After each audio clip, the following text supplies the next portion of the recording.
𝙉𝙖𝙛𝙨 الحمد لله رب العالمين اللهم صل على سيدنا محمد وعلى آله وصحبه وسلم.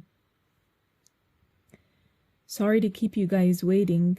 I had to switch laptops because something was not working on the other laptop. Insha'Allah ta'ala, we will speak about the Nafs today. And specifically how the Nafs of many women loves seeking praise and recognition.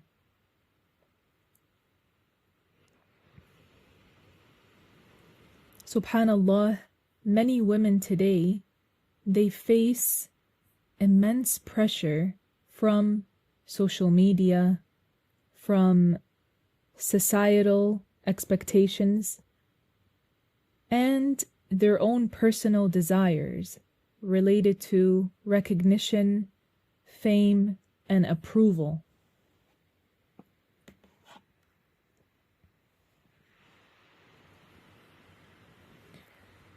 So let me ask, do you ever feel the need to be noticed, recognized, or praised? This is just something for each one of us to think about, with her or even his own self, if there are any brothers in the class. Have you ever felt down because someone didn't acknowledge your efforts? Have you ever posted something on social media hoping for likes and comments, reactions and emojis?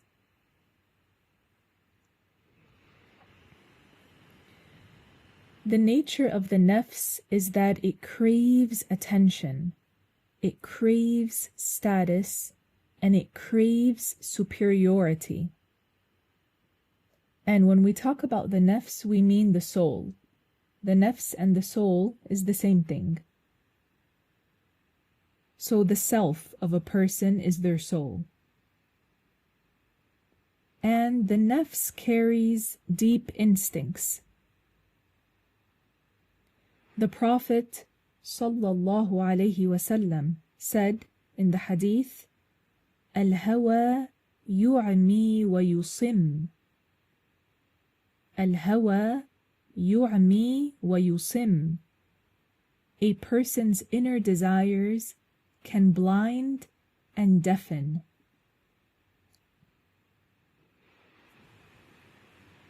And subhanallah, these desires and seeking fame and approval can lead to many destructions.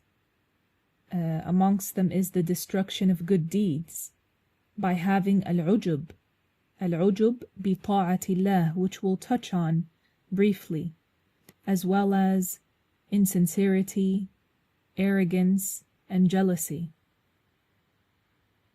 Amongst the sins of the heart, which is a major sin, is for the slave to deem his or her worship and good deeds as being done by their own ability, while forgetting that that was actually an endowment from Allah upon them. While being, if you want, neglectful or unmindful that this thing is an endowment from Allah, that Allah endowed it upon you from His eternal generosity. Subhanallah, and so He enabled you to do it, and He inspired you with that thing that you did. However, what does the person do? The person who is falling into al-ujub, they see this thing as a merit for themselves. Like, look what I did. Even if they don't say that explicitly, that's what the nafs says. Look at what I did. Look at what I came up with. That type of talk is the doing of the self, is the doing of the nafs. That's exactly what the nafs does. Look what I did, look what I came up with. Instead of saying, Alhamdulillah, Allah guided me to that. Allah granted me that. Allah facilitated that for me. So the person would do the deed and look highly at themselves, and they would find a merit in themselves, like, oh, I did this. I was able to do that. Others are not able to do this so easily. But look how easily I did it. Even if that is not word for word, a dialogue that happens inside of the self, but the person feels that. They get the feeling of this. Because it happens almost instantly, right? So the person would do the deed of worship and they see it as something from themselves. Because the person is so used to attributing things to themselves. I ate today, I drank today, I made this, I cooked dinner, I drove there, I did this. They're so used to attributing things to themselves. What the person needs to do is say, Allah has willed goodness for me. Allah has guided me towards this deed. And say, Alhamdulillah, Alhamdulillah. And this is really important for the one who seeks safety and seeks a high rank. It's really important for them to acknowledge that they would not have been able to do whatever that deed was except by the grace of Allah and Allah guiding them to it and facilitating it for them, whatever that thing may be. Subhanallah. And in that is the person acknowledging that everything, no matter how small, happens by the will of Allah. If a thought comes to you, it's because Allah willed for that thought to come to you. If you move your hand, it's because Allah willed for you to move your hand. If your heart skips a beat or it just beats, it's because Allah willed for that. Everything that happens and everything that doesn't happen, it's because Allah willed for it to be that way. Allah the Exalted said in the Quran, in Surah Al-Imran, لا تحسبن الذين يفرحون بما أتوا ويحبون أن يحمدوا بما لم يفعلوا فلا تحسبنهم بمفازة من العذاب ولهم عذاب أليم. This verse describes people who love praise but lack sincerity or true effort. It means, do not think that those who rejoice with what deception they practiced and who love to be praised for what they did not do not reckon them as winners in a safe haven from torture, and theirs is an excruciating torture.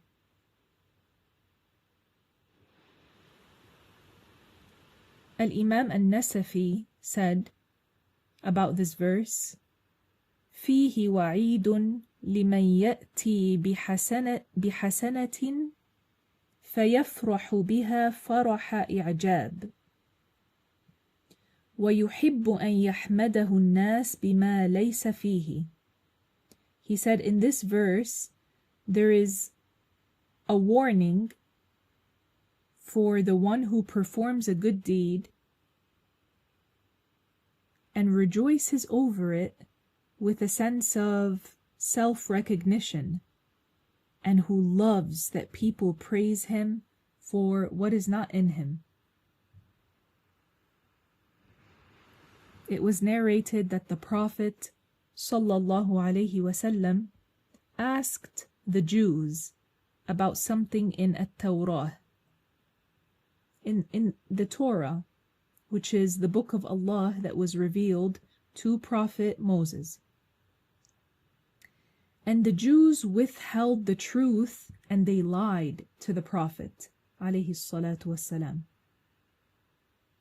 They made appear that they were truthful and sought praise for it, but they weren't. Subhanallah, and they became pleased with the lie that they told. So Allah the Exalted revealed the truth of the matter to the Prophet ﷺ. Other scholars said that this verse was narrated about the hypocrites who didn't actually believe in Allah, and they lied about having al-Iman. They lied about being believers, but they still wanted to be praised for it. They wanted others to look at them as if they were believers and praise them for that. In other words, they wanted to be praised for something that they didn't have and didn't do. And this seeking of praise, it can become addictive. Subhanallah. Just like many things can become addictive, this also can become addictive. It happens in many men and women. So this verse describes people who love praise, but they lack sincerity or true effort. And this can apply to the social media culture, where women specifically, but men as well, seek likes and validation, even for artificial or edited beauty, filters and so on. Showing off religious deeds, yani seeking praise for wearing the hijab, for example, or seeking praise for dressing in a modest way, like many Muslim influencers do. And many beauty tutorial bloggers and people that have like YouTube channels and the like. Many people in those positions, they seek to be known in matters or for matters involved in the good deeds.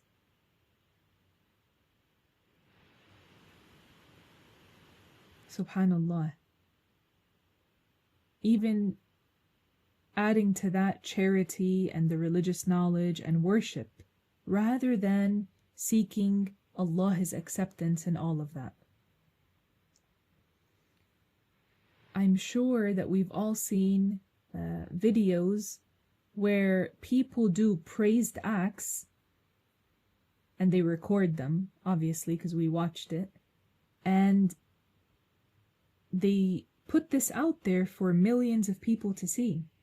Like if they donate something to a poor person, for example, and they show it to so many people, those types of videos get a lot of traction, right? And yes, it's possible that someone was sincere in doing something like that, even if they made a video about it. But usually, a sincere Muslim would not do that. If someone has been around a real pious person, a truly God-fearing Muslim, they will see them behave in ways that even one of us would be astonished. Like, wow, they go that far to like protect themselves from falling into insincerity. So usually a sincere Muslim would not do something like that, make a video about these good acts that they're doing. Usually it wouldn't be like that, unless they had a good intention behind that, truly, like it was put in place on purpose. the sincere Muslim usually goes to lengths to hide their good deeds out of fear of falling into insincerity and out of fear of invalidating the reward from Allah. And add to that, that we know that most Muslims, and this is so sad, are major sinners and fall into insincerity. So it is very rare to find people who truly are sincere on social media nowadays doing things like that. And we need to keep this in mind, because the young generation, they look at these things and they think that this is just okay and that this is how it should be. This is what they aspire to be. This is what they look up to. This is what they want to copy. And they do copy whatever they see online. And really, this is not the golden standard at all. The golden standard is to strive to protect your deeds. And doing what we just said here wouldn't be going towards that way. It would be going towards the opposite way, if anything. Unless, like we said, a person had a specific intention truly, and they wanted a certain outcome, and they did that, and they were careful in that as well.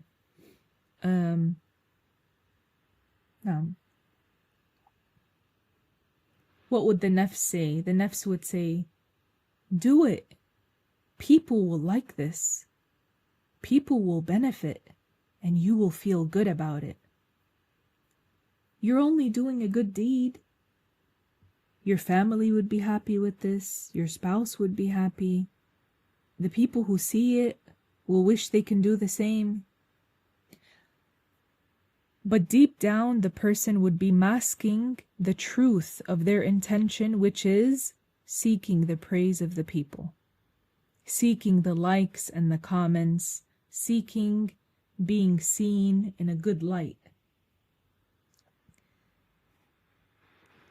If a person is honest with themselves, many times they will come down to this, and they will see that really what they are seeking is being seen in a good light.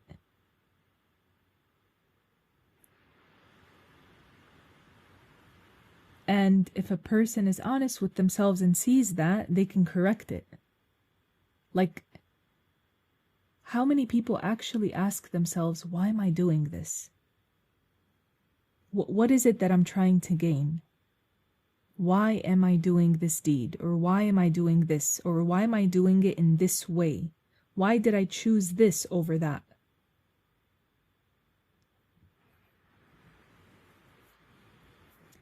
The Nafs loves attention. In fact, it craves attention.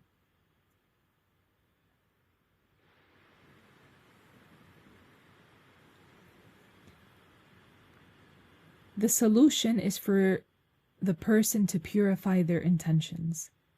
So before any action, they ask, am I doing this for the sake of Allah or for the approval of the people? Am I doing this to be seen in a good light? Am I doing it because people think I don't do much? So I want to show them, oh no, I do a lot actually. Let me just show them so that they can leave me alone. Let me just make it known one time so it's very clear. Subhanallah, this is insincerity.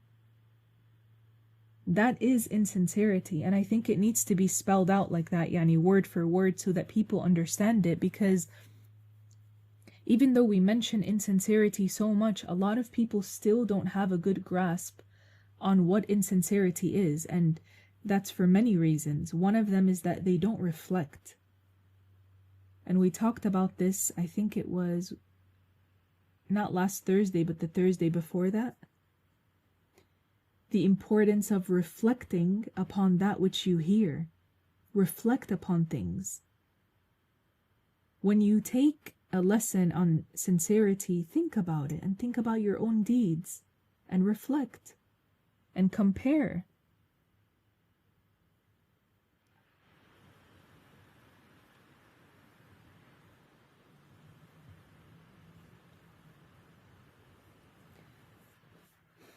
Now,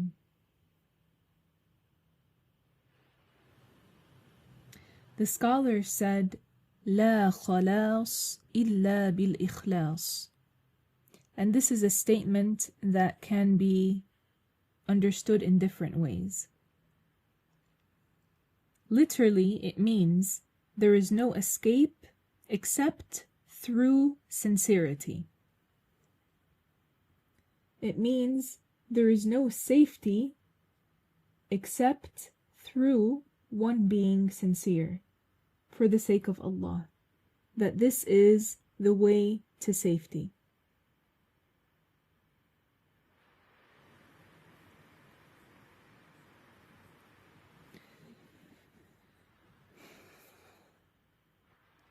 That there is no way to save oneself from it except by ensuring, that is from insincerity, that there is no way to save oneself from insincerity except by ensuring that one is completely sincere.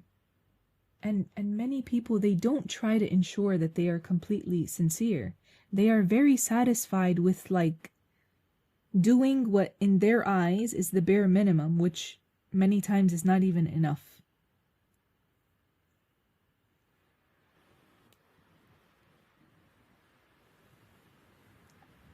However, if the person is not doing something with a good intention, this is another benefit that we're adding now. So we mentioned the importance of sincerity, and we'll continue mentioning that. And the evil of insincerity. Now, if a person was not insincere, they're not sinful. However, on top of that, they're not doing something with a good intention. Then they also will not get reward. They will have no reward written for them. They have no sin against them, but they have no reward. Why? Because they did not stop and have a good intention in their heart, like, I'm doing this lillahi ta'ala, for the sake of Allah. Or I'm doing this because the religion praised it. Or I'm doing this because the Prophet encouraged us to do it. Or because the Prophet did it. These are all good intentions by which the person would gain the reward. Al-Imam ذُنُّون al-Misri, ثوبان ibn Ibrahim al-Salafi al-Misri, may Allah raise his rank, he used to say, a slave has not been completely sincere for Allah's sake, except that he would love to be somewhere in a well unknown. This is the understanding of the highly righteous people and the scholars. Look at their understanding. They don't settle at the bare minimum of something. He said, a slave would not truly be completely sincere except that he would love to be in a well somewhere unknown. Imagine a person being thrown into a well, deep in a well, where no one can see him, no one is looking down the well so no one can see him, and that's where he can do his good deeds. And he loves it. He's so comfortable. He doesn't want to be around the people. He wants to be hidden. He wants to do his deeds hidden. And that's when he feels comfortable. That's what he loves. Many people, that's not what they love. That's what their nafs is repelled from. Their nafs wants to be around people. It wants to talk about the good deeds they did to the people. It wants to mention things. It doesn't suffice with keeping things hidden about itself. No, it doesn't. because it feels like, oh, nobody knows my status. Nobody knows what I did. Nobody knows what I was able to come up with. Nobody knows what I'm working on. Subhanallah.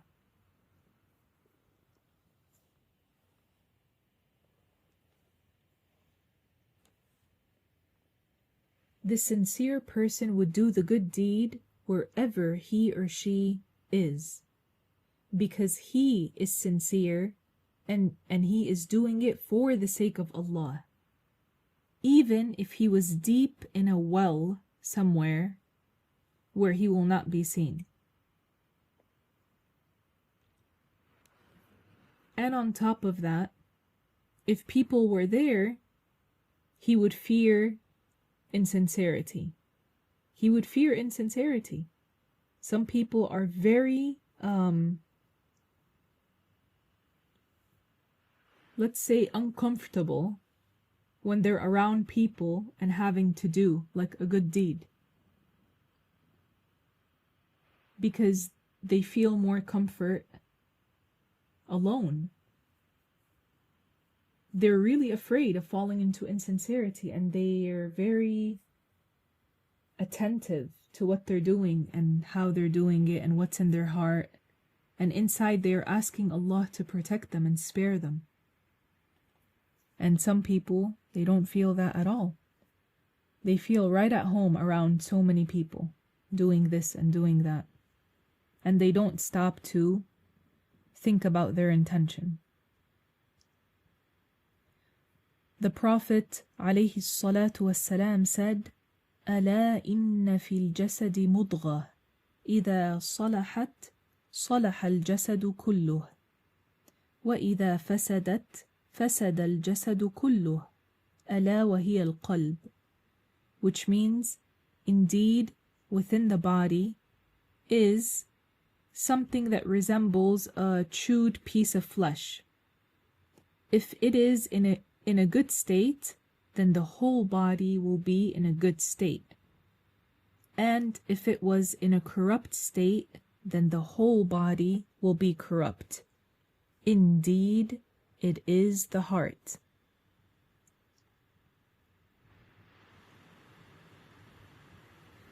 If one seeks to become something like a president of a country,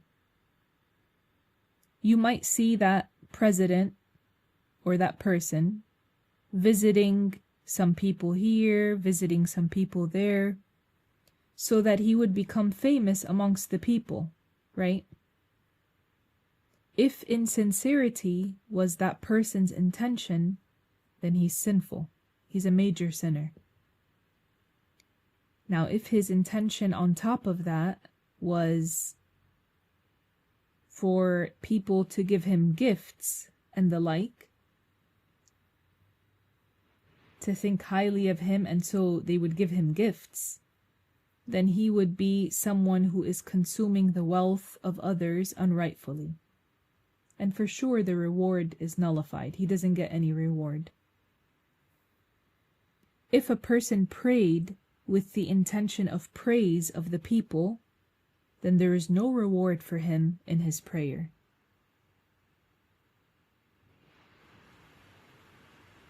And insincerity is something that happens really fast. It happens really fast.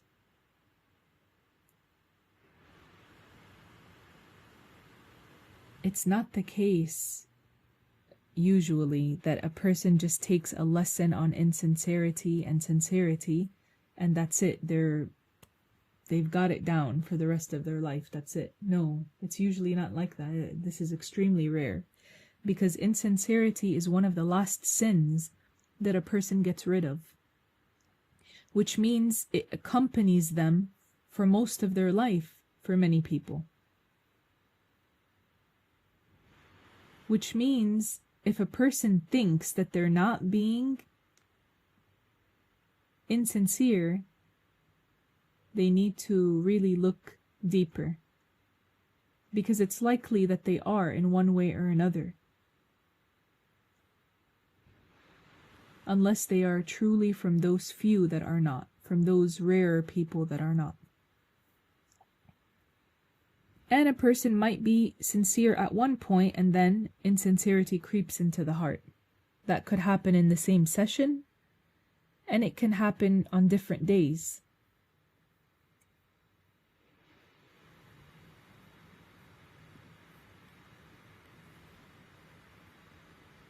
How many people start off sincere and then they end up falling into a major sin?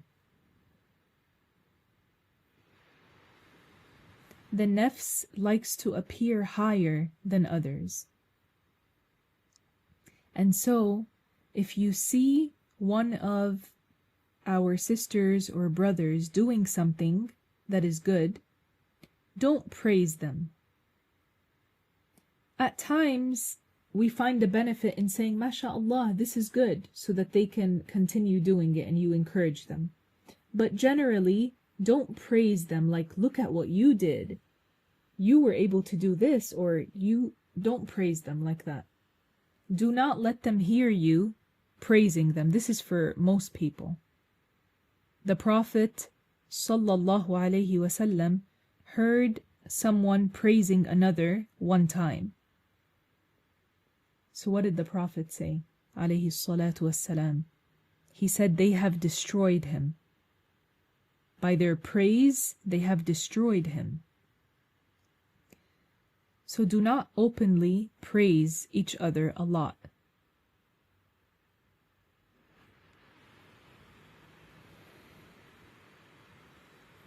One of the things that helps one to be sincere upon doing any good deed is remembering paradise and hellfire. If a person thinks about paradise and hellfire right before they do a deed of righteousness, this will help them to have a sincere intention. Also, remembering that one of us, each one of us, will be alone in their grave for a very long time, and only their deeds will be with them.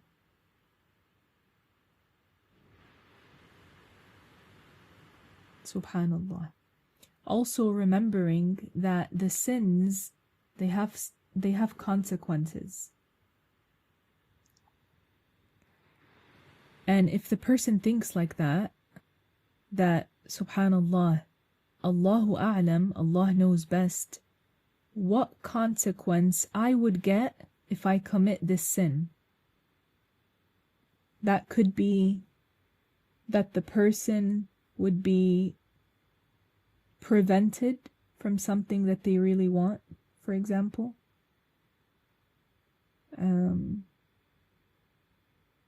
A big affliction can fall upon them. Or other than that. Subhanallah. The sins have consequences. The scholars said the sins have consequences.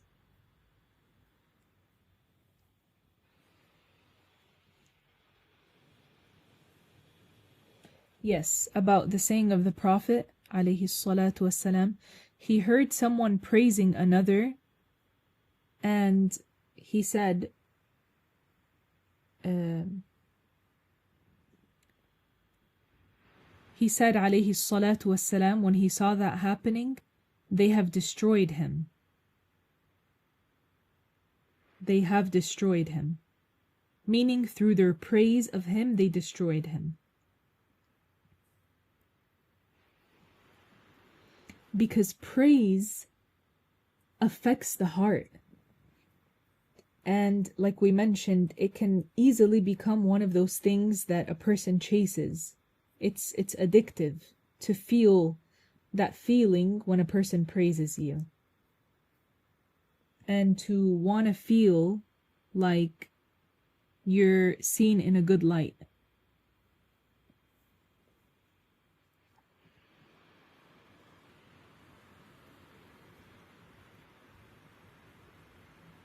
And that person that praised the other, he didn't praise him behind his back, because this is something that's good. He praised him to his face. So keep that in mind. He praised him to his face. So praising a Muslim to their face can be very detrimental for them. Some people, it doesn't make a difference to them, and they are mostly the highly righteous Muslims.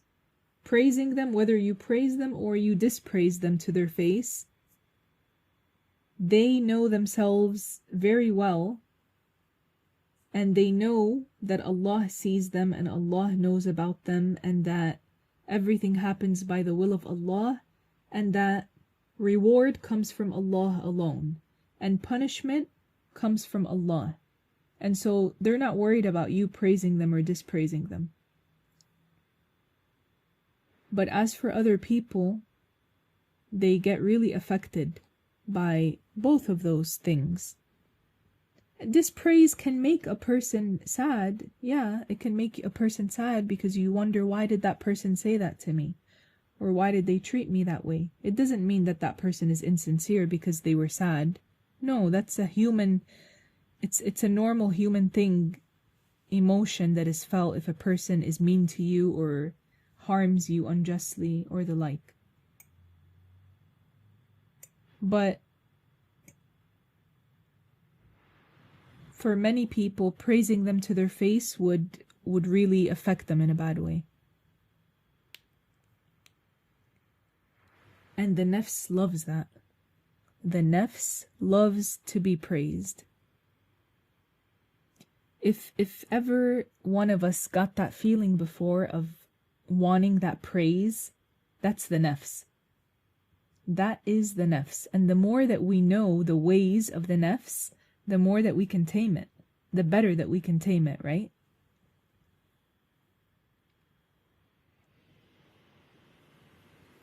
Yeah, if you praise someone for their appearance, that definitely can affect them, for sure. And yeah, many women are affected easily by that, and subhanallah, beauty is a reason for many people's destruction, by the way. Beauty is a reason for many people's destruction. Yani, a lot of people who are physically beautiful, they're some of the worst of major sinners. Because beauty makes them embark on a certain path. And if they didn't have that beauty, they would have probably taken a different path. It opens up doors of evil for many people. Not for everyone, for many people. Except whomever Allah has mercy upon.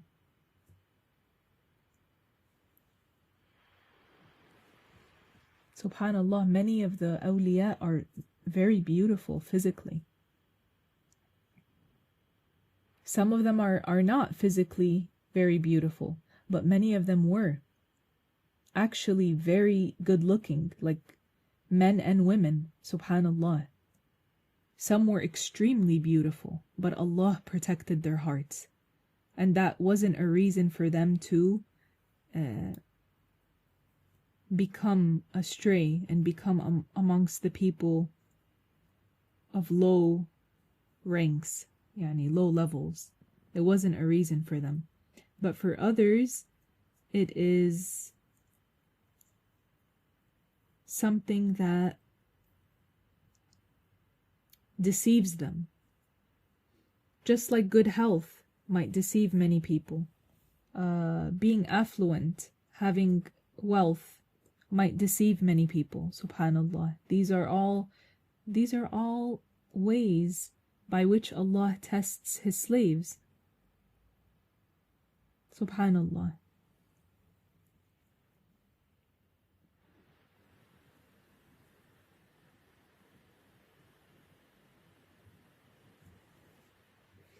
It was mentioned that 𝙉𝙤𝙛𝙨 said, كم من وجه صبيح ولسان فصيح وجسد صحيح من عذاب الله يوم القيامة يصيح.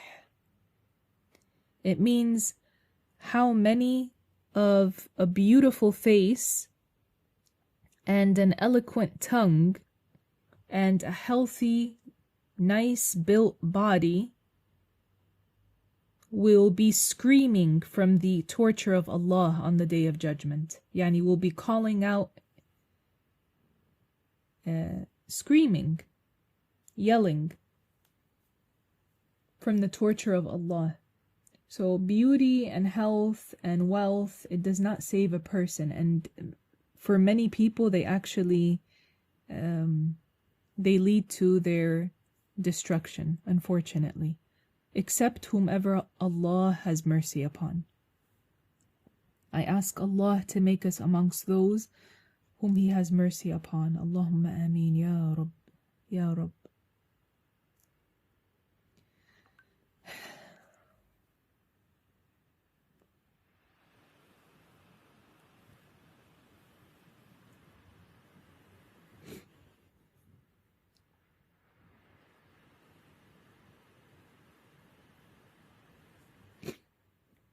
Allah the Exalted said in the Quran, وَلَا تَبَرَّجْنَ تَبَرُّجَ الْجَاهِلِيَّةِ الْأُولَى, which means, and do not display yourselves like the women of the former times of ignorance. Yani, this is an advice for the women to not behave like the women that came before them from the era of ignorance. And the scholars differed about that first era of ignorance. When it was, when was it? Some of the scholars said it was during the time in which Prophet Ibrahim alayhi salam was born.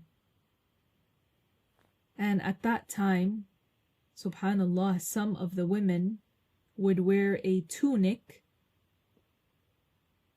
a certain garment that was made of pearls, and they would walk in the middle of the road displaying themselves to the men. Someone might think, really? At that time they did things like that? But what you need to know is that every human has a nafs. The nafs existed from the time of Adam alayhi salam, except Adam alayhi salam has a beautiful nafs. He's a prophet. But the children of Adam have always been, not every one of them, many of them, have always been creative in following their nafs. So even at those times, yes, they had women that would do stuff like that.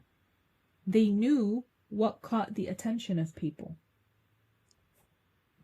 And a tunic is a loose-fitting garment that typically covers the body from the shoulders to, it depends on the length. So somewhere between the hips and the ankles.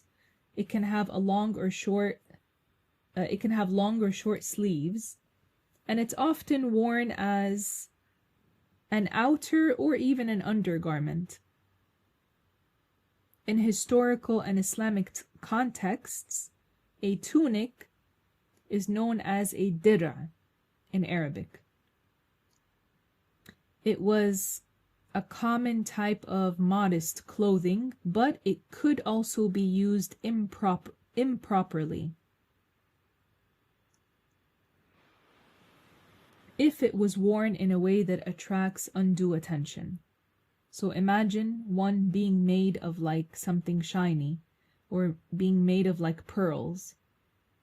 And then a woman goes out like that while not being covered properly. Or she's covered, but her intention is wicked. Her intention is to entice the men. Some scholars, other scholars said it was actually between the time of Nuh and Ibrahim, the time of Noah and Abraham, in between that many women would wear a tunic made of pearls that is unstitched at the sides, and she would wear thin garments that did not cover her body properly. And even today, we see Muslim women that do not implement full modesty. They uncover parts of their awrah, especially at the wrists. I mean, this is seen a lot, and the forearms as well. Some of them, many of them, they show the chin and even the neck. Some of the women, they show parts of the hair while covering other parts. They have this need, this crave for attention, this need to show something. You know what I mean? And they're copying off of others that they see that dress like that as well. So it becomes like a societal, it might be said norm, when really that's not the Islamic norm at all. Because the norm is what the religion says something is. That's really the norm. But in actuality, you would see that this is not what is spreading amongst the people. The Islamic norm is not what is spreading, unfortunately. And many of them do this on purpose as well, to try and give men a glimpse of that forbidden area,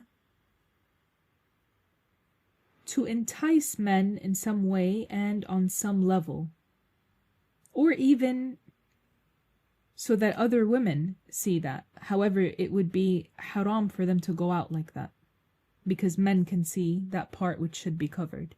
And it's something that is ajib. It's astonishing.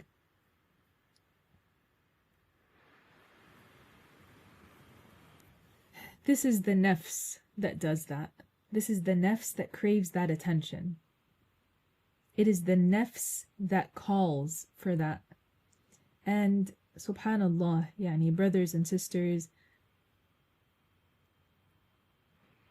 it might be said there is a hidden language amongst many women.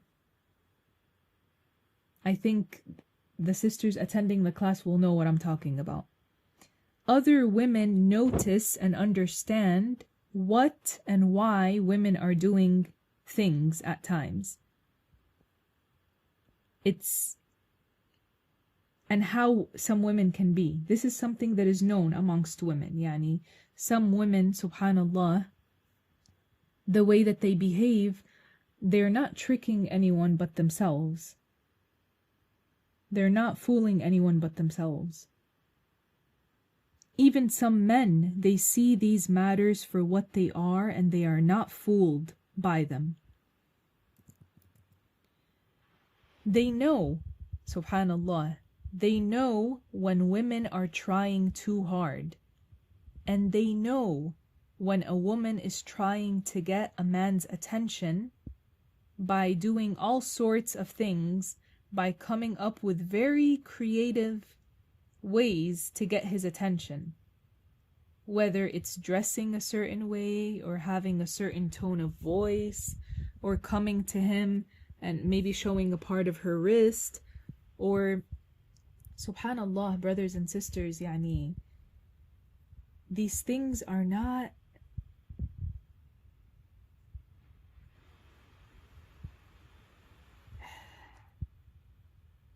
they're noticed. They are noticed.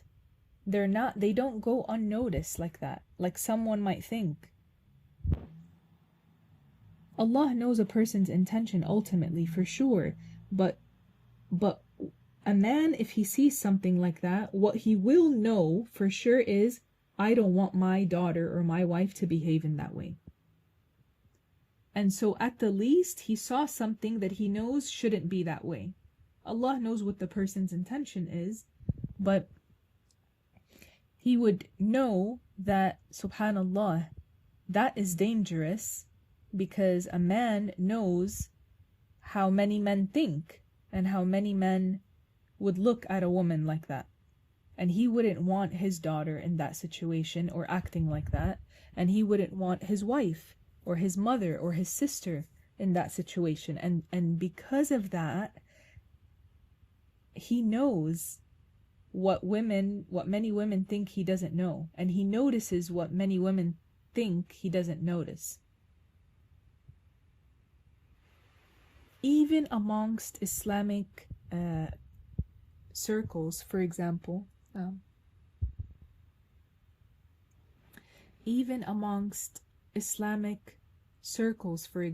subhanallah, you would find women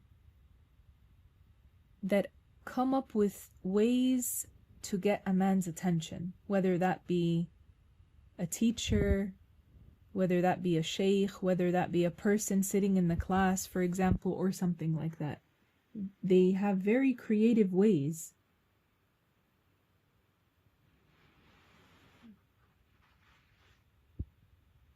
Things that don't need to be mentioned would be mentioned, or they might come and ask a teacher a question and willingly mention things about themselves that they don't need to mention, just to get that person's attention.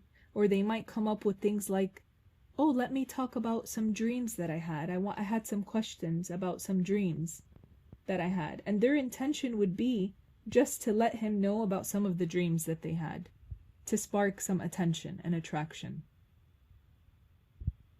It's very interesting. It's very interesting.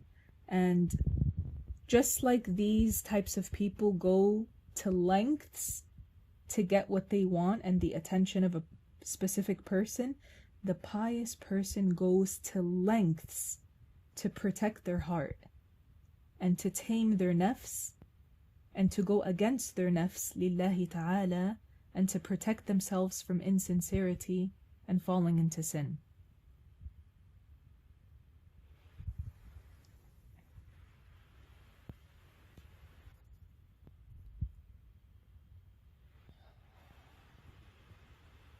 How honorable is it for a woman to let go of all of that and seek the reward and high rank from Allah Ta'ala?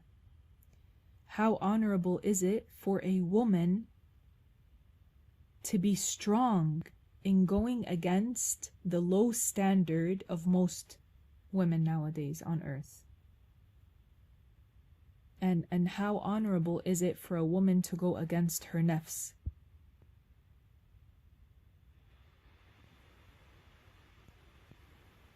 Even many mothers, they do not guide their daughters to what is better. In fact, at times, they are the reason why their daughters go astray. This happens. Subhanallah. Even nowadays with social media, there are accounts where mothers are running these accounts just so that they can make money off of their 5-year-old daughter, 7-year-old daughter, 10-year-old daughter, taking all types of videos and pictures of her wearing different things, doing different things. Some of them are even, subhanallah, they take videos of their little daughters, and even though they're young, they shouldn't do this, taking a shower, even if it's with a bathing suit on or something like that, and they post this on social media to get likes and attention. Why? So that they can get money, so that they can get fame and become popular.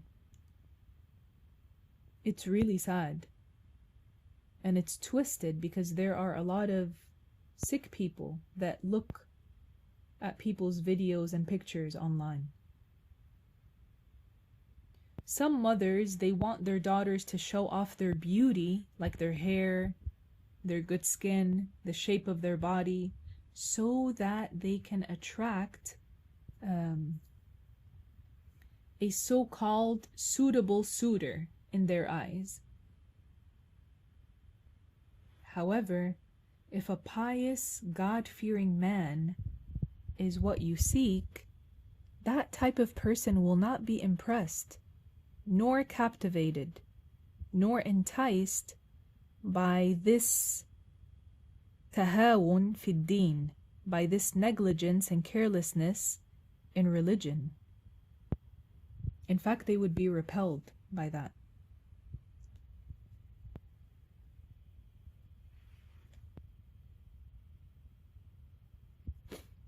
Sister, you said they show the chin. Yes, meaning the under part of the chin here. Yani the part, yeah, like under the chin. The part that goes from under the chin and it extends towards your neck, this needs to be covered religiously. The only thing that a woman can show and not fall into a sin for merely showing that is the boundary of her face and her hands. Not the wrists themselves, but the hands. And the boundary of the face is from the normal hairline, not showing the hairline, but from the normal hairline to the chin, and from the ear to the ear without showing the ears. And so only her face, what you look at when you see her, usually, that if she's wearing a hijab, this is what she can show of her head. So that part that is under the chin, or some might call it the whole chin, she can't show that part.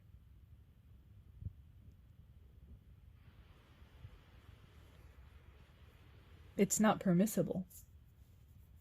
And many women, they don't know that. They show their whole entire chin, with the whole under part of the chin is showing. They wear their hijab like that because they got accustomed to doing it that way, but a woman needs to wear the hijab properly.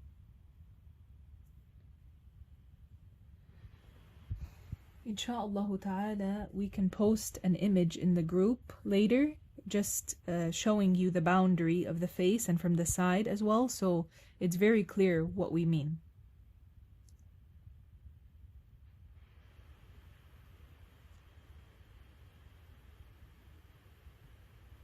I'm not saying that, because some sisters do this too, they cover the whole entire chin and they go all the way like under their mouth.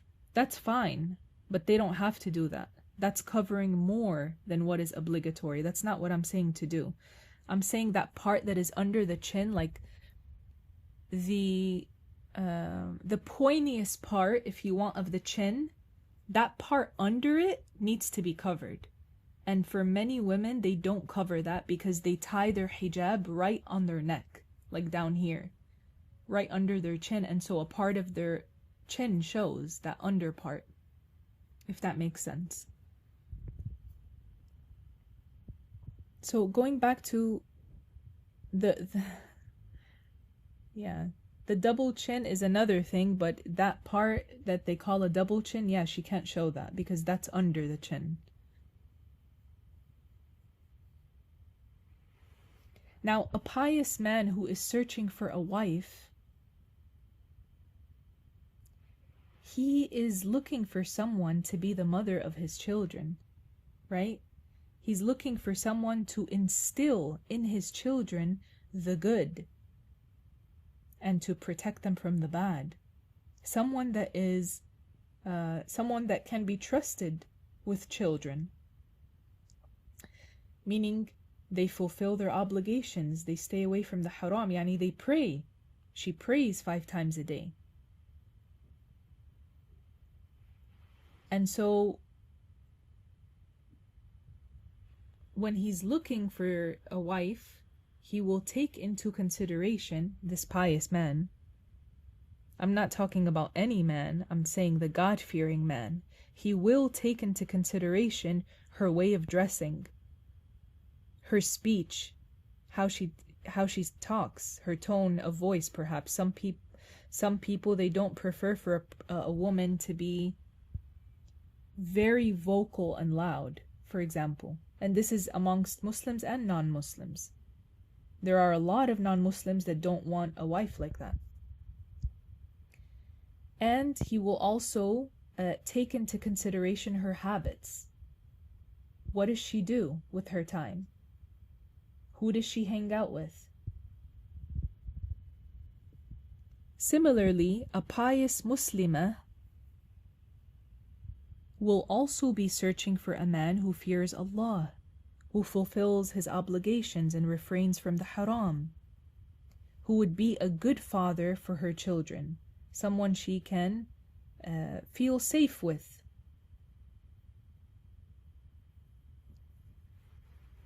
And the woman would feel safe with the God-fearing man, not the one who does not pray, not with the one who does not pray, and not the one who doesn't fulfill his obligations, not with the one who has not learned the personal obligatory knowledge of the religion. She wouldn't feel safe with him. How could she? How could she feel safe with someone who doesn't even know what's halal from what's haram?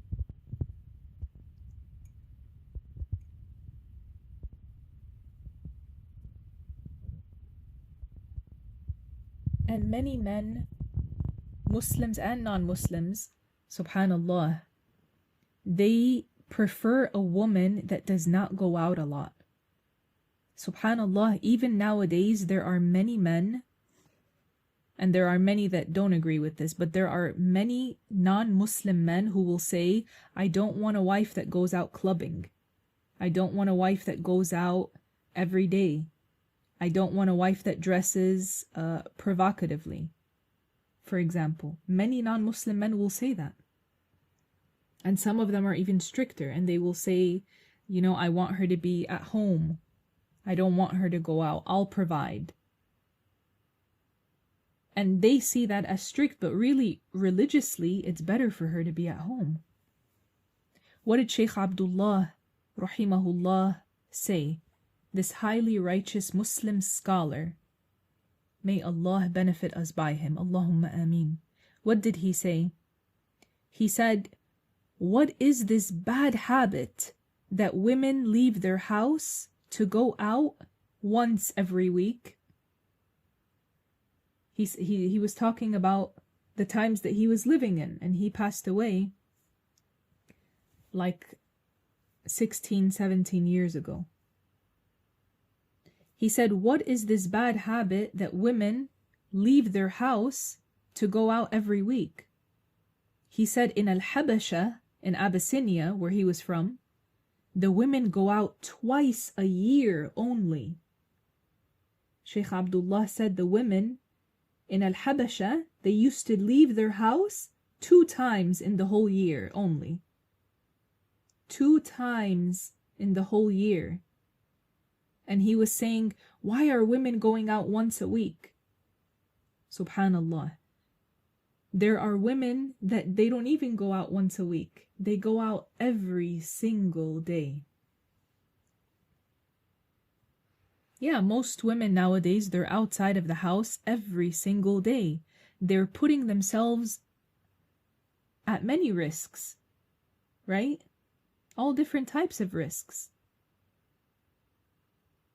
So not even once a week, but they go out every day or 5 times a week. And many of them without any good reason. So I'm not even talking about going out with a good reason. Many of these people, they go out without a good reason. Yani, think about it.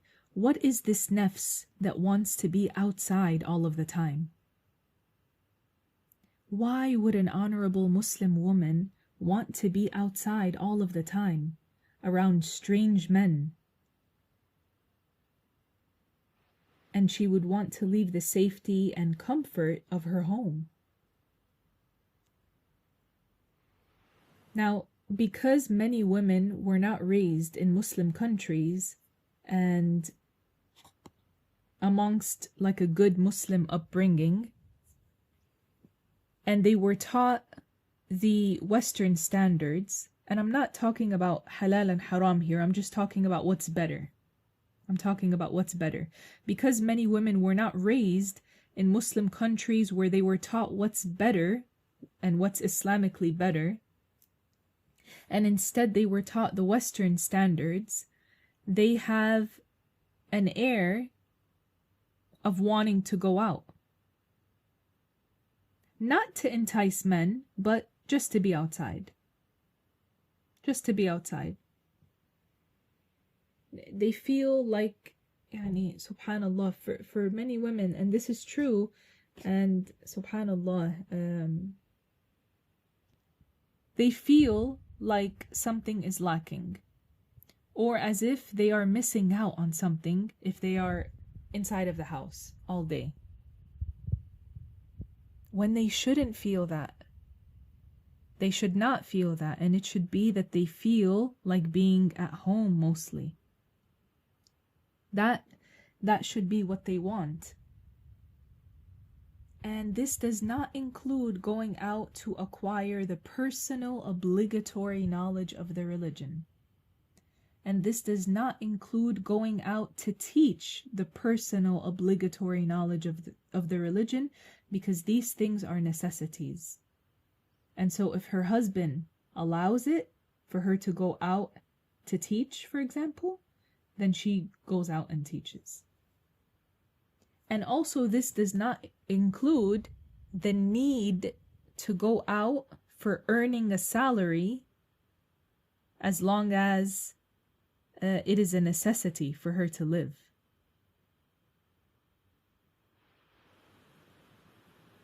In other situations, it's better for the woman to be at home.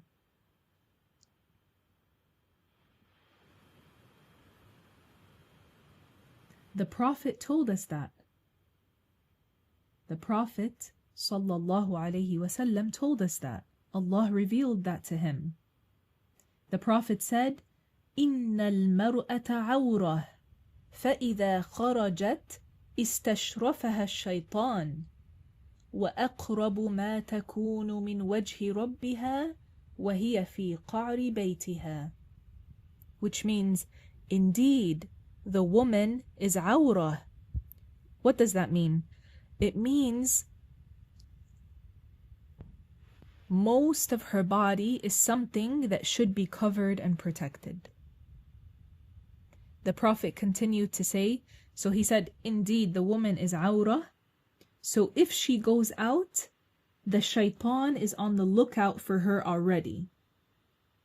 Meaning he pays special attention to her, to try and use her to make not only her, but especially men, fall into sin. One of the ways that the shaitan makes many men fall into sin is through women. That's why the Prophet said, istashrafaha shaitan, which means, you know when you're looking for someone in a crowd, and you put your hand on top of your eyes and you're kind of like gazing like that, and maybe squinting your eyes, like looking for someone very closely. You're paying very special attention to look for that person. This is what istashrafaha shaitan means. It means he puts his hand like that and he looks for the women so that he can use them to make men fall into sins, and to make her fall into sins. Even if she was a pious woman, he will use her to try to make a man fall into a sin because of her. And she might not fall into any sin, but he will still try to make men fall into sins because there's a woman there outside of the house. The Prophet continued to say, and the closest a woman would be to the acceptance of her Lord is when she is in the deepest part of her home. Not just like in her house at the door, she's in the deepest part of her home, the Prophet said. Because the Prophet could have said when she's at home, but he didn't. He said what وَهِيَ فِي قَعْرِ بَيْتِهَا is when she is in the deepest part of her home. It means she should be inside and she shouldn't come out except for a need, if there's truly a need. And subhanallah, wallahi sisters, there is so much goodness in a woman doing that many women don't get to experience, and they miss out on because of their need to be outside and socialize. Lady Maryam is the best woman that Allah created. Right? Followed by who? Who can tell me? Followed by who? After Lady Maryam in status comes who?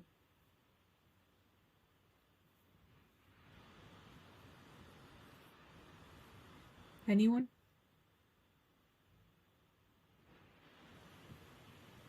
Not Khadija, Lady Fatima. So Lady Fatima is the best woman from this nation. After her is her mother, Lady Khadija.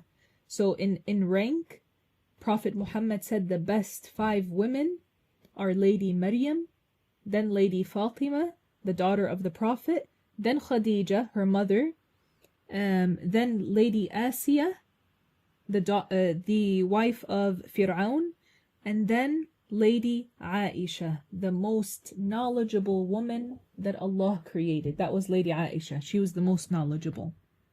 As for the most God-fearing and the one that has the highest status, Lady Maryam, the mother of Jesus. So Lady Maryam is the best woman that Allah created, followed by Lady Fatima. And these women were not women that left their house often at all. Think about that. Yani, I want you to think about that.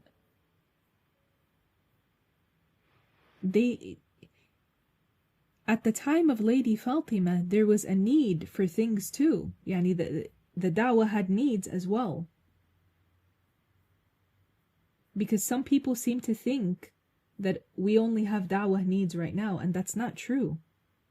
There were always da'wah needs. I heard from some of our teachers, they said that Lady Maryam only left her home twice in her whole life. They said she only actually left twice.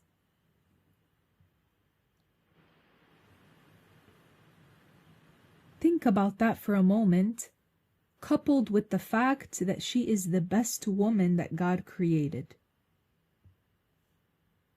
She has the best attributes in her, more than any other woman. Why is it then, when we look at these best women, we see that they didn't go out much? There's a theme there that they stayed in, mostly. And they covered themselves more than what was obligatory to cover. They wore very loose, not fitting clothing.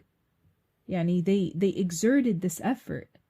You see this when you look in their stories and when you read about them.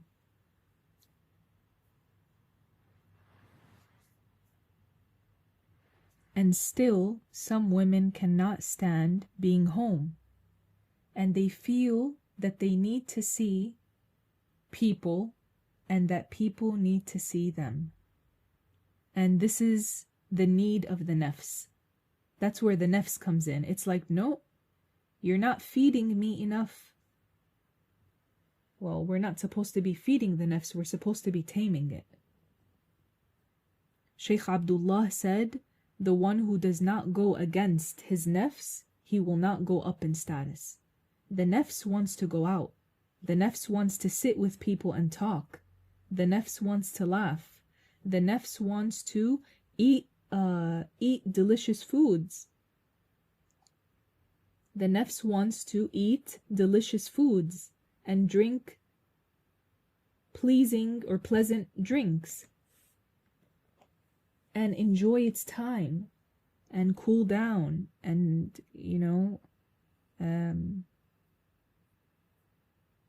Subhanallah. Shaykh Abdullah one time was eating. His wife had given him some food in a plate, so he was eating.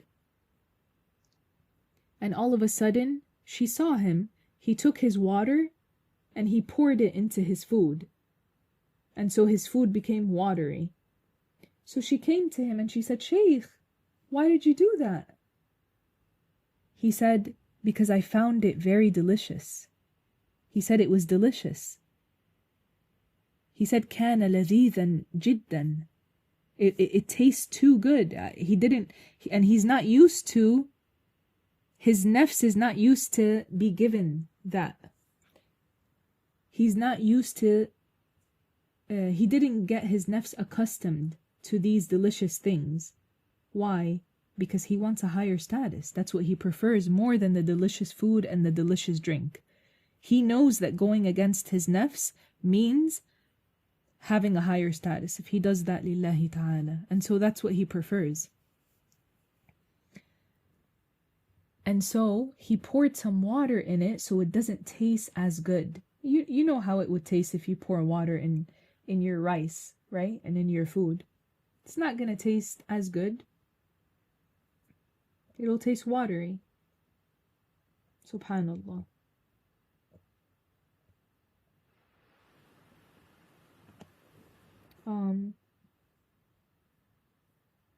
You said what's a good and bad reason for going out? A bad reason for going out is to go out to commit a sin. That's a bad reason. But we weren't talking about just being sinful. We're talking about what's better.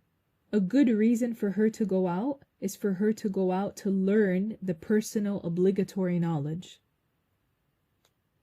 Or for her to teach someone the personal obligatory knowledge. It means it's needed now. There's a necessity for it, and she's filling in that need. She's not going out to socialize or the like. You said the hadith in Arabic, Barakallahu fikum, that has 𝙉𝙤𝙛𝙨. Naam. The Prophet ﷺ said, إِنَّ الْمَرْأَةَ عَوْرَةٌ. Indeed, the woman is awrah, meaning most of her body is something that should be covered and protected. فَإِذَا خَرَجَتْ إِسْتَشْرَفَهَا الشَّيْطَانِ. And if she goes out, the shaitan is on the lookout for her already, meaning he pays special attention to her to try and use her to make the men fall into sins. Sorry, I can't type it right now, but maybe afterwards, insha'Allah ta'ala. I can't type it right now though.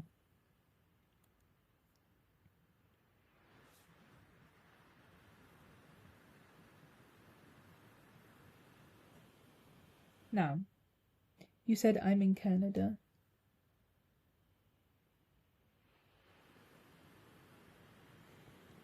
Okay. Please make dua for us. Barakallahu fiki.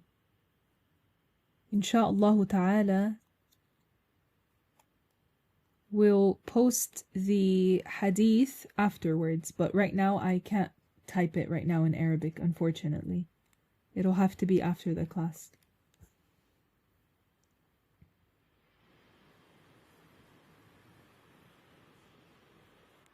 So, going back to what we were saying, subhanallah, at times, if a woman gets a new outfit, she will make up an outing just so that she can wear it. Like, she sees an outfit, she's like, oh, this looks really nice, and she makes up something, or she even throws a party just so that she can wear it, and that's because she craves that attention and showing off. And there are many women like this, Muslim women and non-Muslim women. These are all things that affect the heart. And some people, they live like this, brothers and sisters. Day in and day out, they live like this. They see it as normal. In fact, they'll tell you to do that. There are some people that will say, do that, it'll make you feel better. Subhanallah. This is the nafs that calls for that attention. And yes, Lady Khadija, may Allah raise her rank and bless us by her and benefit us by her. She was a businesswoman, but she was wealthy and she would delegate others to work on her behalf. Yani, she did not travel herself to go and trade. She wasn't traveling with the men and trading here and there. No, she had others working for her. Because some people sometimes mention, well, Lady Khadija was a businesswoman. I want to open up a business too, and that's fine. That's fine.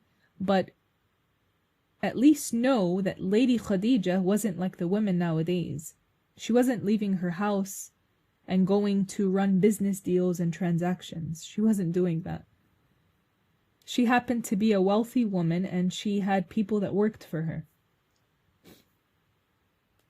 May Allah raise her rank and benefit us by her and make us more like her. Allahumma ameen ya Rabb. Women in the time of al-Jahiliyyah, the era of ignorance, they would seek attention through beauty and wealth and status. They sought attention through their beauty. They wore revealing or extravagant clothing, and they decorated themselves with jewelry to catch the eyes of men. And subhanallah, nowadays, people have Instagram and Facebook and YouTube and TikTok and Snapchat and all the social media accounts where women are even more exposed. Whether that is due to them trying to impress and entice men, or to impress and compete with women. Yani to impress other women and compete with them.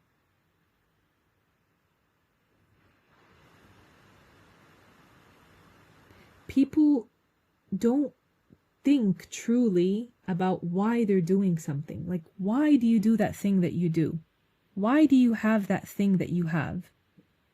It's really important to reflect. Like, if we sit every day and just have a moment where we reflect about something in our life, so much will be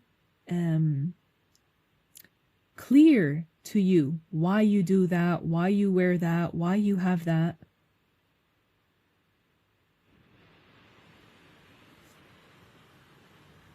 Sometimes a person dresses in a certain way, even a woman, for a good reason, and she has a reason. I don't mean like extravagantly, but she dresses in a nice way for a good reason. And I can think of good reasons why a woman would dress in a nice way, and she would be covered modestly, and she's not wearing like how she dresses perhaps to go to sleep, but she's dressed nicely. She looks put together, and there's a reason for that. At times, people will not accept the knowledge from someone who is not dressed nicely. And there are people like that. They will look down at a person who's perhaps wearing all black. Although I think it's nice to wear all black.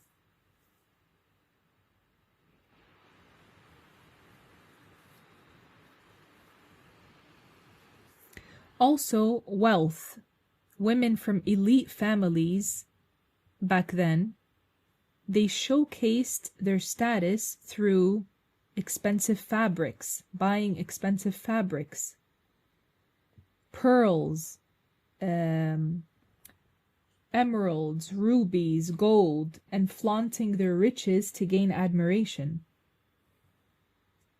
I'm sure you are also thinking, well, subhanallah, they do this nowadays too. And they've been doing this for hundreds of years. Well, in fact, they've been doing this for thousands of years. It's just at different levels, and there are slight differences. And the Nafs loves this, as you can see. This is something that the Nafs loves. Every era may have had some slight differences, and differences to the sense of fashion and what people were after of food and entertainment and the like and clothing. However, the Nafs still remained as something, and it remains nowadays as something that desires to flaunt what it has and show off in different ways. People tend to copy each other. You know, when a person buys a certain I don't know, watch, for example, or a certain backpack, and then everybody starts wearing it. Why is that? Did you ever stop and just reflect on that? Why is that? To show off, to fit in. To fit in is wanting the praise of the people.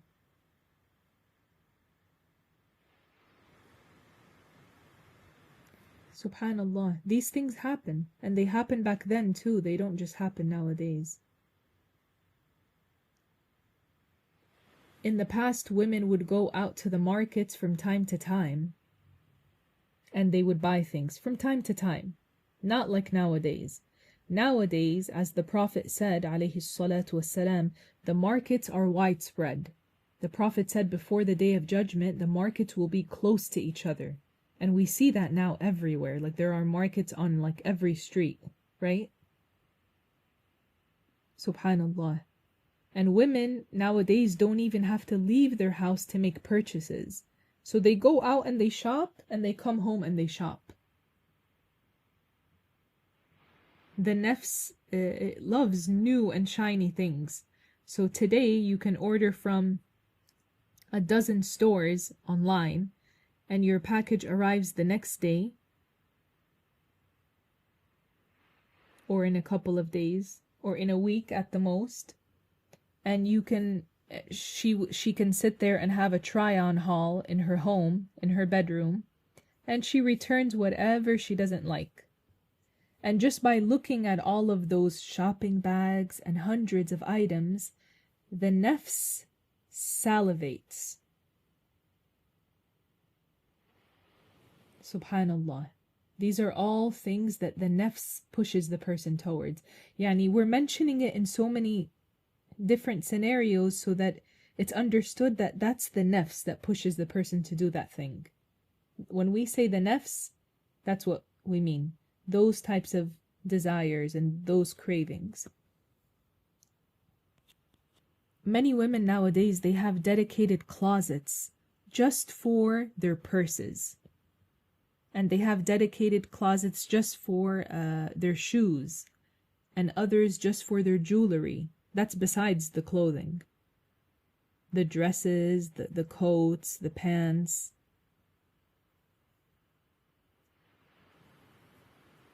And now that she has all these things, she has to show them off.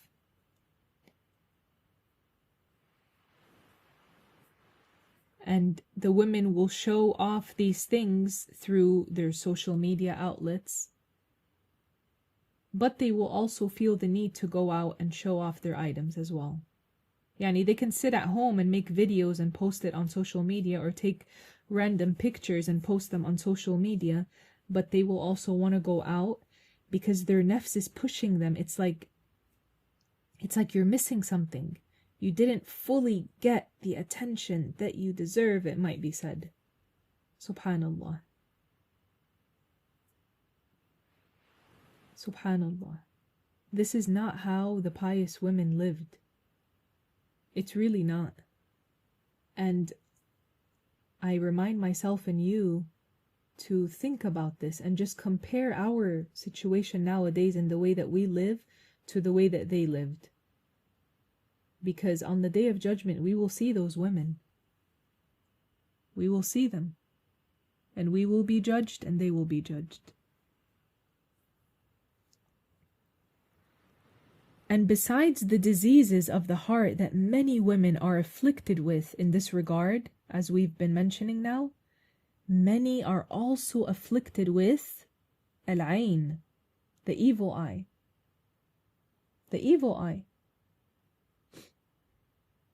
Because they stir up many emotions in the hearts of other women who don't have what they have.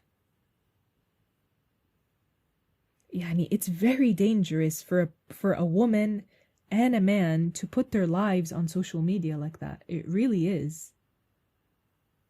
Our sheikhs advise against it, especially for the women to put lots of pictures of themselves and the like on social media. Subhanallah. Yani, a person might even start something like that innocently without having a bad intention, and then they see the effects, or they feel the effects of having their pictures on there. They see the comments, they see the hearts and the likes, and it pushes them to how do you say it, to one up their last post, and then they try to keep one upping their posts so that they keep receiving the same amount of attention and likes. It's really sad because many people fall into depression when they don't feel loved or liked or appreciated on social media, because that becomes like their only source of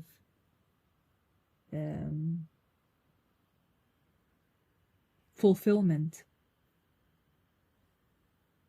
They weigh their worth with that, which is so sad. It's so sad, and they feel empty without that. But yes, a lot of these people, they get affected with al-ayn as well. Subhanallah. And also their status and power.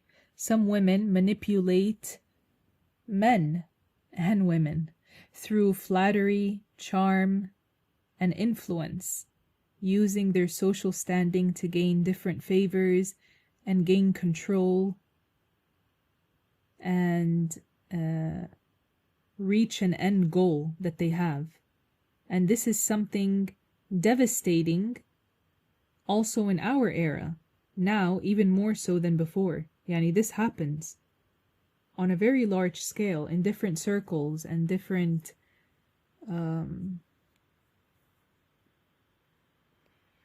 classes in society.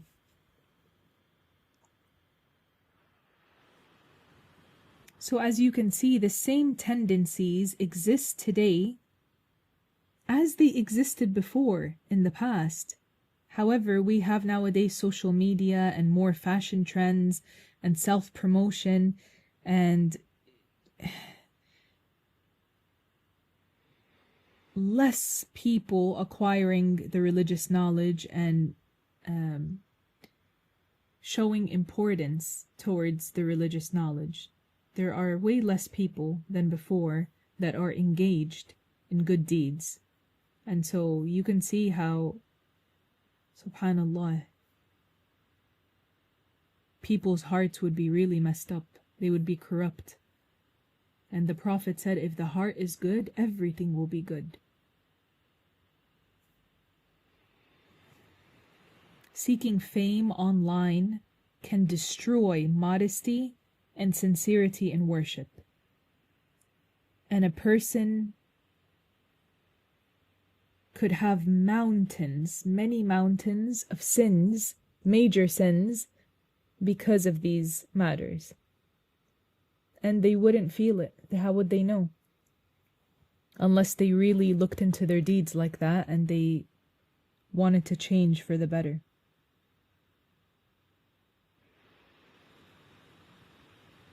And even with everything that we said here, if some people heard this, they will feel very uncomfortable and insecure because they are not used to facing the truth of the matter like this. And their nafs is so comfortable in its freedom with idol play that they would not want to hear these types of advices or anything that is authoritative that brings about change in them. The nafs is too relaxed. The nafs is too relaxed, as was mentioned in yesterday's lesson. So what's the solution? The solution is emphasizing modesty in appearance and character for us women, and seeking Allah's approval over people's validation, and monitoring our hearts. and monitoring our hearts.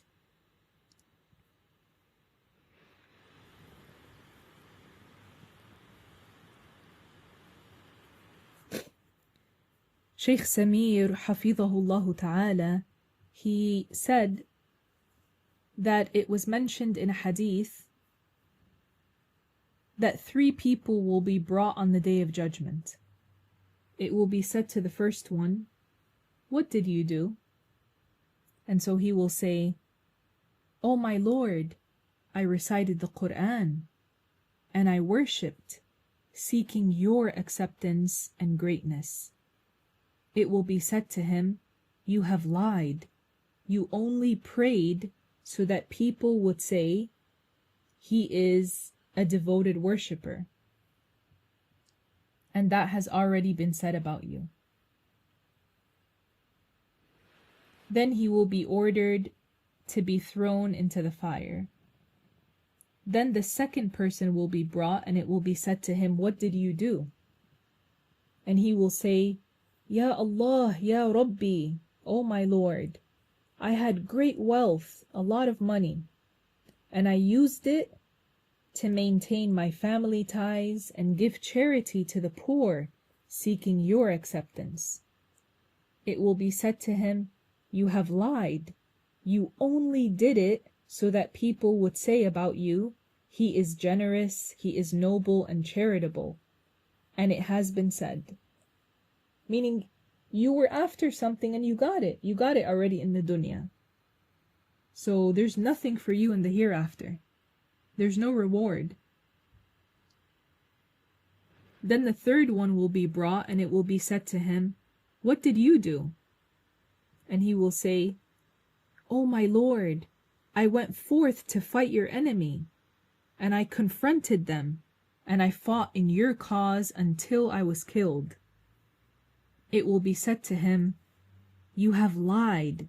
You only fought so that people would say about you, he is brave and courageous." And that has been said. Then he will be ordered to be thrown into the fire. Thus, none of these types of people would receive any reward for what they did.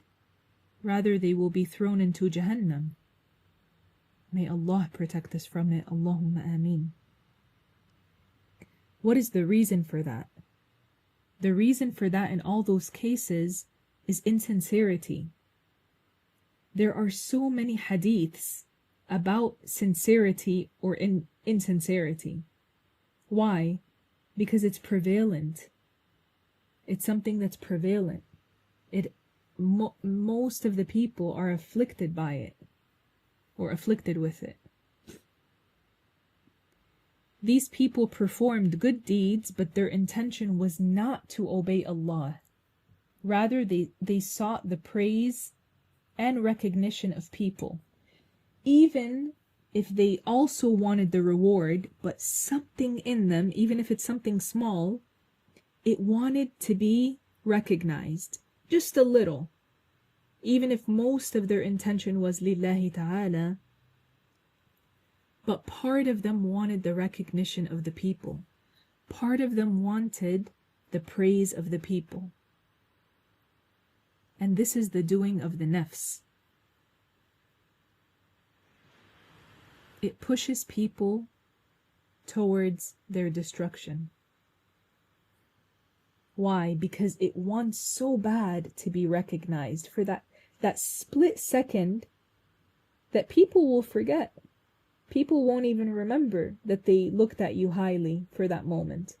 But the nafs wants it so bad that it's willing to put itself at risk and jeopardize its reward. Subhanallah.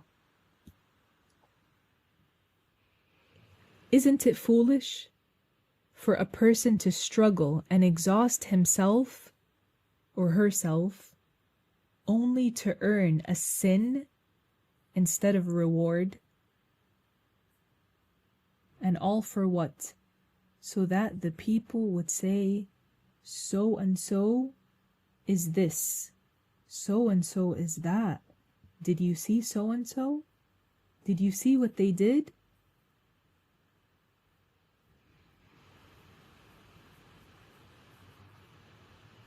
If a woman obeys her Lord and does what Allah the Exalted commanded, then she should not care whether people praise her or criticize her. She should not care if people look highly at her or look down at her. She shouldn't care if people accept her or they don't accept her, if she's accepted by Allah, if she's supported by Allah, if the Prophet ﷺ loves her, if Allah protects her. What else does she need? That is why one should never seek to show off in their deeds. A poet said, "Do righteous deeds for yourself and do not worry about the opinions of others and what they say. For the hearts of people will never be united. Some will praise you while others will criticize." You're never going to have all of the people like you. You're never going to have all of the people praise you. So why even go after something which you can't attain?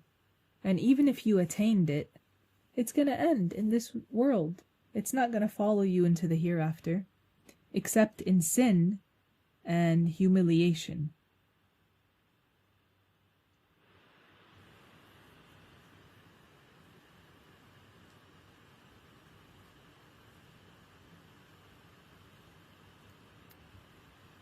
I want to mention one thing so that we think about it as well and we have it in our mind.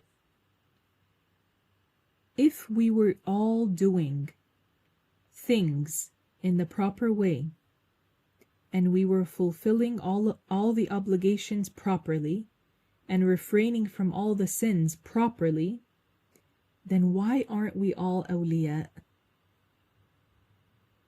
Why didn't we all reach al-wilayah by now? And why is it so rare for there to be a woman who is a waliyah? The awliya said, and Shaykh Abdullah said, to find a woman who is a waliyah nowadays, he said it's very rare. It's extremely rare. It's much rarer than finding a man who is a wali. Because look at all these distractions that the woman has. Look at all of these things and competition between her and other women. These things hold a woman back many times from reaching a higher rank. Why? Because the nafs craves that attention and that taraffu', seeking to be higher and seeking to be better so much that it doesn't let her go forward. It holds her back. And trust me, Yani, it's many women will tell you this. Subhanallah. When it comes to, for example, a woman just seeking more and more of the dunya, let her ask herself why. Why? We saw what happened with our brothers and sisters in Palestine. Subhanallah. Some of them had collected so many worldly things. And what happened to that? It all came crashing down. Their houses came crashing down. Subhanallah. May Allah have mercy upon them and us.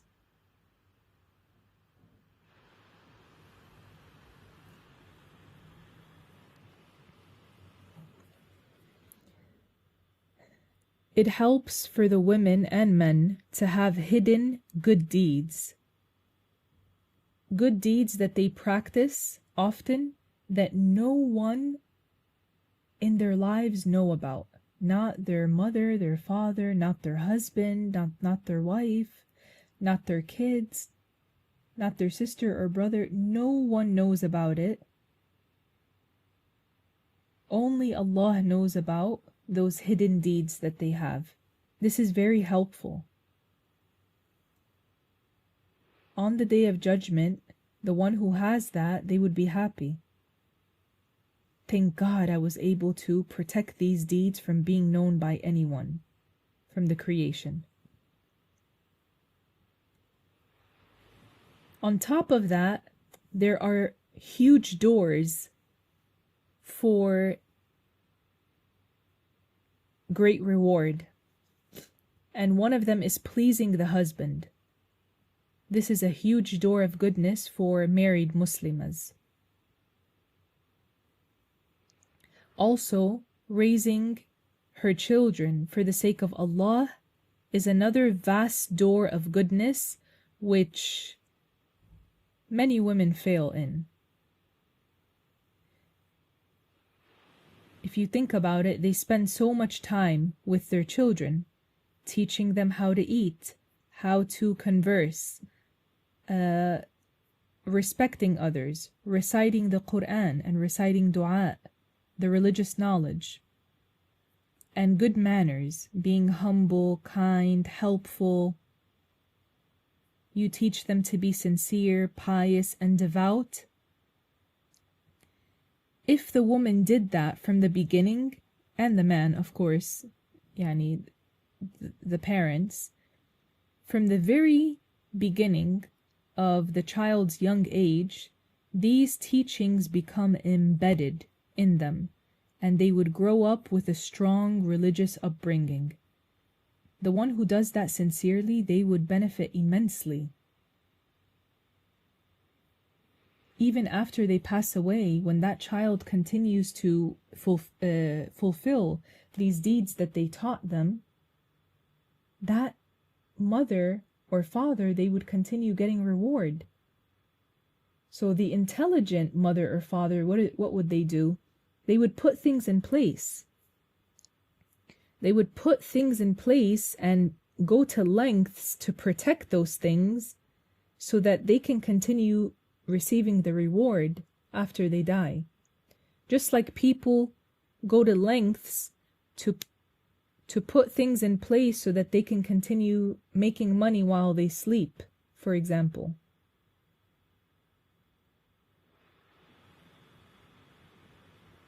The intelligent Muslim needs to think of the benefit that they can gain in the hereafter by putting things in place.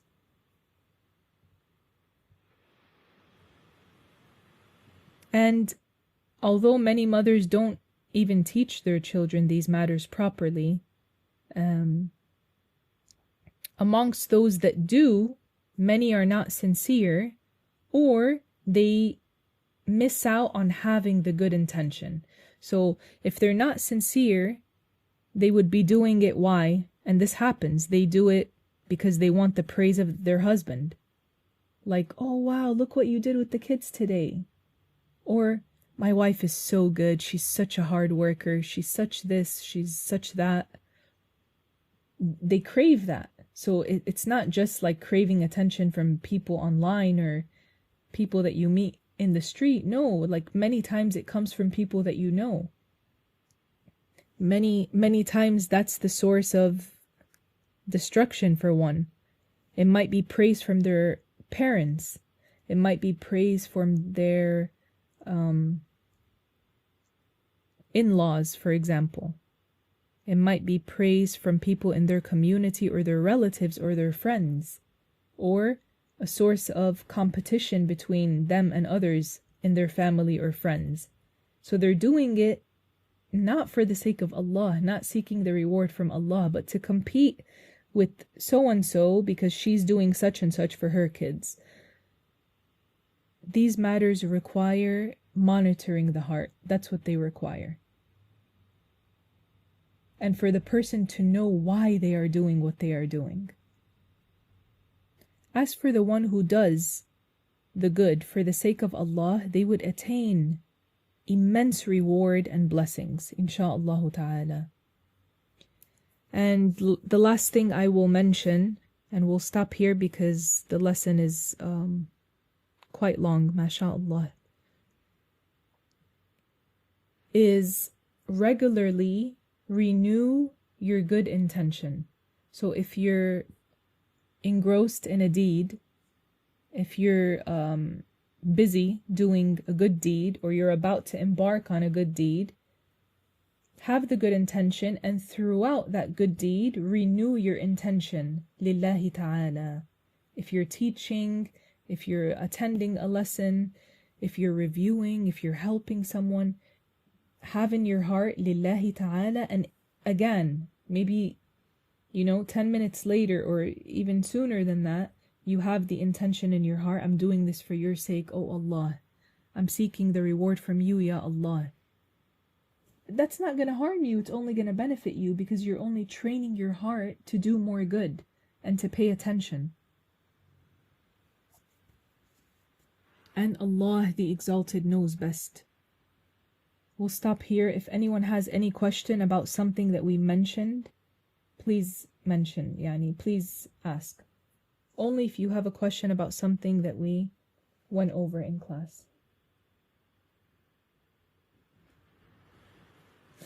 Sister Yasmin, you said, please pray for women who wants to stay at home for Allah to facilitate her with a job from home or a good husband to support her so she doesn't have to go out to survive.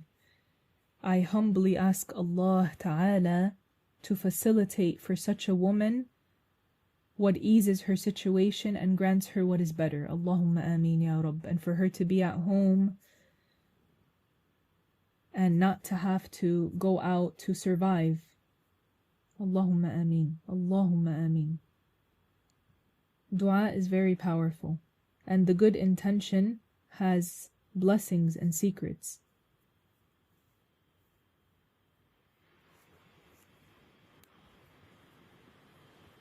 سبحانك اللهم وبحمدك أشهد أن لا إله إلا أنت أستغفرك وأتوب إليك.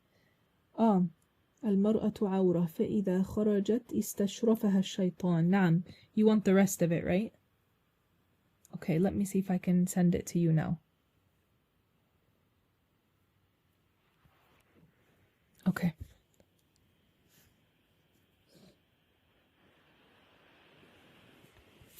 Okay. Our Shaykh is gonna send it to you. Lillahi ta'ala. Sorry. You said, please make dua for my mother who has been unwell. Her name is Surya. I humbly ask Allah Ta'ala to grant her good health and an easy and fast recovery. Allahumma ameen ya Rabb. May Allah relieve her and strengthen her health. Allahumma ameen. Surya or Surya?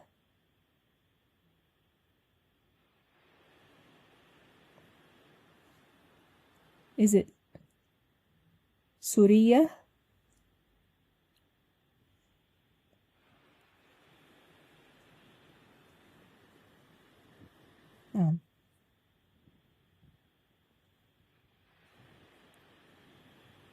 You said the first one, pronounced correctly. Surya. Surya. May Allah Ta'ala grant her good health and protect her. Allahumma ameen ya Rabb. And for anyone who is afflicted with any health problems amongst us or our family members, I humbly ask Allah Ta'ala to relieve them from these health problems and grant them good health and strength. Allahumma ameen ya Rabb. Allahumma ameen. By the blessings of our lesson that we did today and our attendance, I ask Allah Ta'ala to relieve any of us and every one of us from any hardships that they have. And I ask Allah Ta'ala by this deed as well to increase our sustenance from the halal and widen it. Allahumma ameen. And I ask Allah Ta'ala to cure anyone who is ill amongst us or our family members. And I ask Allah Ta'ala to grant us the good that we are seeking, to facilitate anyone's debts, if anyone has debts, Allahumma ameen, or any need that any of us has. May Allah facilitate it by this deed of us gathering for this lesson. Allahumma ameen.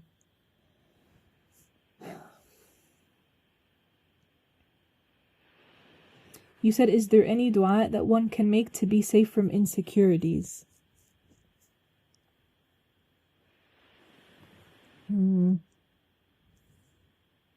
I can't think of one that's specifically for that. But it's good for the person to say, Allahumma arini al-ashya'a kama hi. Yani kama hiya. Allahumma arini al-ashya'a kama hi. It means, oh Allah, grant me to see things as they are. And so a person would see something for what it is. And so we would see the dunya for what it is actually. And it's not hidden from you that the Prophet ﷺ said that this dunya, the value of it is not even a wing of a mosquito to Allah, meaning it has a less value than that. And I remind myself and you with this. It's a good reminder. Ameen wa fiki. I don't know if I missed anything else. I think that's it. Oh, insincerity. Oh, did she mean insincerity? Okay, yeah, it said insecurities. Insincerity.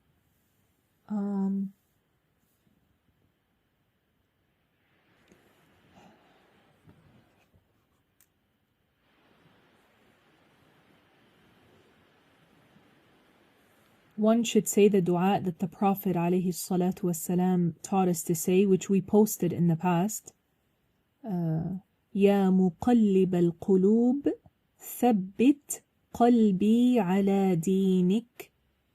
O Allah, the one who turns the hearts and changes the hearts, make my heart firm upon your religion, yani upon your obedience.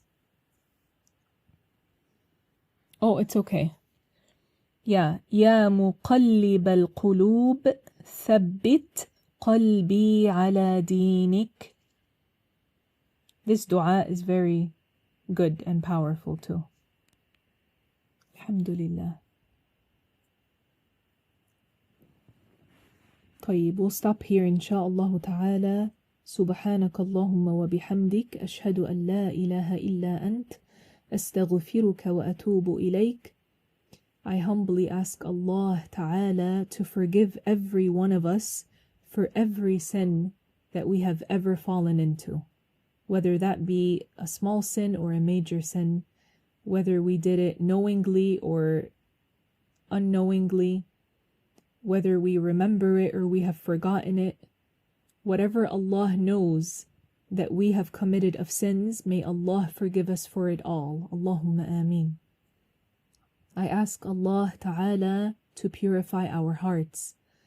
I ask Allah Ta'ala to purify every one of our hearts. Ya Allah, purify our hearts. Ya Rabb, purify our hearts. Ya Rabb, forgive us and purify our hearts. I humbly ask Allah Ta'ala to increase each of us in the religious knowledge. ربي زدنا علما ربي زدنا علما ربي زدنا علما. Ya Rabb, guide us to that which will make us more accepted by you. Allahumma ameen. And protect us from the haram and from straying and the evil of our nafs. Allahumma ameen ya Rabb. I humbly ask Allah to surround us with good people that we would benefit from, and ones that have good qualities that would rub off on us. Allahumma ameen ya Rabb.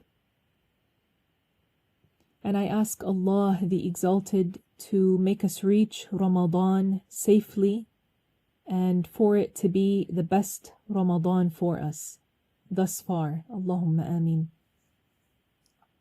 And I humbly ask Allah the Exalted, the one who exists without a place, the one who is not a body, the one who is not in need of anything from his creation, but everything is in need of him, the one whom the minds cannot imagine, because Allah cannot be imagined, because there's nothing like him. I humbly ask you, Ya Allah,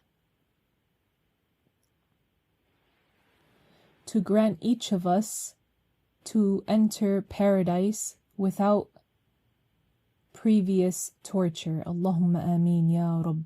Ya Rabb, admit us into paradise without previous torture, and guide our non-Muslim family members to Al-Islam, for anyone who has non-Muslim family members, and guide our Muslim family members as well to what is better for them, and grant us all the good end. And I humbly ask Allah the Exalted that whatever reward we all received together collectively for our session, that He grants a similar reward of all of that to our beloved Prophet Muhammad 𝙉𝙤𝙛𝙨, and a similar reward to every Prophet of Allah, and a similar reward to all the highly righteous Muslims, the awliya, those that are alive and all of those that passed away, including our Shaykh Abdullah al-Harari, and Sayyid Ahmed al-Rifa'i, and Sayyid Abdul Qadir al-Jailani, and a similar reward to Sayyid Ahmed al-Badawi, and Sayyid Ibrahim al-Dusuqi, and Al-Ghawth Abu Madian, and As-Sari al-Saqati, and Al-Imam Ma'ruf al-Karkhi, and Al-Imam al-Junayd al-Baghdadi, and Al-Imam Shah Naqshband, and Abu al-Hasan al-Shadhili, and Al-Imam Abdul Rahman al-Awza'i, and a similar reward to Al-Imam al-Hasan al-Bisri, and Al-Imam Sufyan al-Thawri, and the rest of the highly ranking Muslims. I humbly ask Allah to benefit us by them all. Allahumma ameen, Ya Rabb. May Allah grant a similar reward as well to the president of our association, Sheikh Hussam Qaraqirah, and Sheikh Jamil Halim, Hafidhahum Allah, and the rest of our mashayikh, and to all of our Muslim family members, those that are alive and those that have passed away, all the way back to Adam alayhi salam. And may Allah grant the Muslims that passed away in general a similar reward as well as what we all received, and for all of us in here as well to get a similar reward of what we all received together. Allahumma ameen. Let's say La ilaha illallah, La ilaha illallah, La ilaha illallah, La ilaha illallah. Allahumma salli ala Sayyidina Muhammad wa ala alihi wa sahbihi wa sallim. Allahumma salli ala Sayyidina Muhammad wa ala alihi wa sahbihi wa sallim. اللهم صل على سيدنا محمد وعلى آله وصحبه وسلم. رب اغفر لي وللمؤمنين والمؤمنات. رب اغفر لي وللمؤمنين والمؤمنات. رب اغفر لي وللمؤمنين والمؤمنات. جزى الله محمدا عنا خيرا وعزا وفخرا. جزى الله محمدا عنا خيرا وعزا وفخرا. جزى الله محمدا عنا خيرا وعزا وفخرا. Remember to say this dua 40 times a day and have an intention. Inshallah, your intention would be fulfilled.